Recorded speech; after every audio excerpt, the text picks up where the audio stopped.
Buenos días, Mabel, buenos días, Carlos, buenos días también a todos nuestros oyentes. Hoy día vamos a comentar un artículo que se publica en una revista ya revisada por pares, es un estudio europeo que se ha hecho en Holanda, que lo que trató de ver es algo muy interesante. Entrevistó casi a 6.000 holandeses, una muestra representativa de ese país, en marzo del año pasado, cuando la pandemia empezaba en Europa. Y luego los volvió a entrevistar en diciembre, al fin del año. Y las preguntas que se le hicieron a todas estas personas al comienzo es: ¿cuán propensas eran en creer en las teorías de conspiración? ¿Verdad?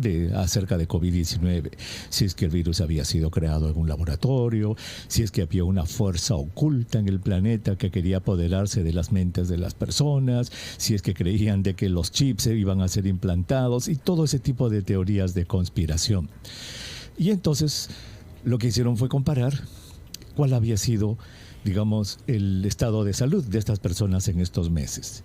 Y lo que encontraron fue algo que es lógico y que tiene sentido común, pero cuando se demuestra con números y con ciencia, pues ya tiene más fuerza. ¿Cuál es?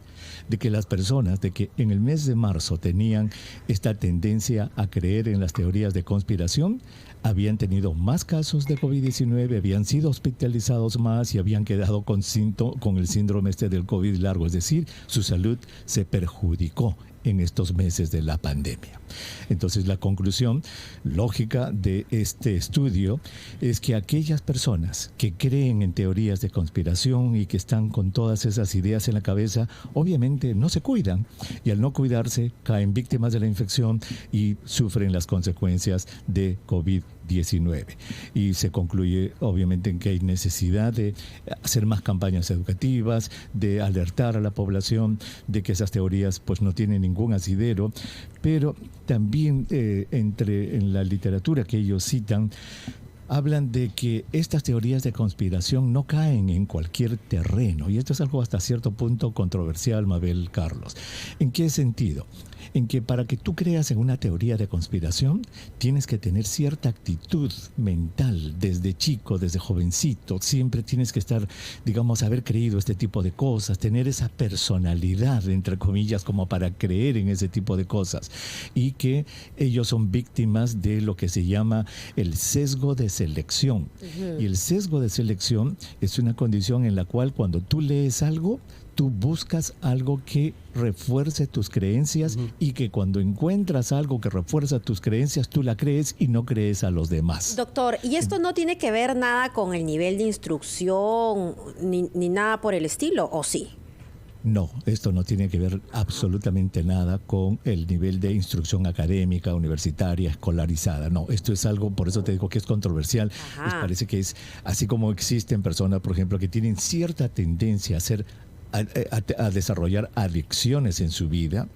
Hay muchas personas que tienen esta tendencia a creer en este tipo de conspiraciones. Están atentos a las conspiraciones que se están desarrollando, las leen, las cultivan, las amplían, y ahora en esta época de medios sociales lo que hacen es tuitear y mandarlas por el Facebook y por el WhatsApp, y así aumentan la cantidad de gente que cree en eso. Carlos, Sí, solamente dale. para concluir con esto, entonces cuando uno se burla, porque uno se ríe de estas personas que consideran que la Tierra es plana y lo argumentan, ¿no? Los terraplanistas.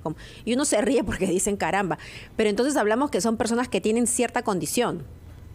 ¿Podría ser? Bueno, eso es lo controversial. Eso es lo controversial, Mabel, ¿verdad? Eso es lo controversial. Que en nuestros diálogos que tenemos en Espacio Vital con psiquiatras, con psicólogos, en salud mental no existe la normalidad. Existe la norma, que es la normalidad es como una carretera ancha. Si estás al centro de la carretera, estás en lo normal. Si estás a la izquierda, estás en lo normal. Si estás bien a la derecha, estás dentro de la carretera y normal. Ya tendrías que sacar un pie de la carretera para que ya, digamos, se te pueda considerar que tu comportamiento no es normal. Entonces, eso es lo controversial, de cómo, y es difícil educar a estas personas, convencer a estas personas. ¿De qué depende justamente, doctor? Eso me pregunta la eficacia de una campaña para desechar estas teorías que son bien arraigadas, ¿no? Son muy fuertes, dependiendo obviamente de la condición. Correcto. La única esperanza es de que se pueda convencer a las personas o alertarlas de que van a recibir campañas de conspiración en sus medios sociales, para que si es que es una persona que está en alguna duda, digamos, tú la puedas de antemano, preventivamente decir, mire, esto va a llegar, esto se está hablando, no crea en esto. Ese tipo de cosas es más importante para aquella persona susceptible de creer estas cosas, porque el que ya creyó en esto, el que ya es activo antivacuna, el que ya es activo terraplanista, el que ya es activo en que los chips están siendo implantados, el que ya es activo en que Bill Gates quiere ser dueño del mundo, a ese no lo vas a convencer ya. Claro. Fíjate que es muy peligroso. Gran Ahora, tema. en Europa, y eso lo vamos a ver después, hay mucha preocupación y la OMS también lo ha dicho, Mabel, Carlos, de que está aumentando la cifra de casos. Y en el Perú, ya acabamos de escuchar en el norte cómo están llenas las camas en los no vacunados. Y esto se va a convertir en una pandemia de no vacunados. Y fíjate lo que se llegó a discutir aquí en Estados Unidos cuando eso sucedió este verano que ha pasado. En los estados de Iowa, en los estados donde los no vacunados llegaban en cantidad a los centros de salud, a los hospitales, los doctores tuvieron que hacer una dolorosísima decisión. Y yo creo que eso puede llegar al Perú. ¿Cuál era la decisión, Mabel, Carlos? Llegaban 2 personas graves y había una sola cama. Una era vacunada y la otra era no vacunada. ¿A quién le das la cama? ¿Al vacunado o al no vacunado? Claro, ¿qué tal? A ver, dilema, ¿no? Supongo que al que se vacuna, ¿no? Eso va a llegar. Eso va a llegar.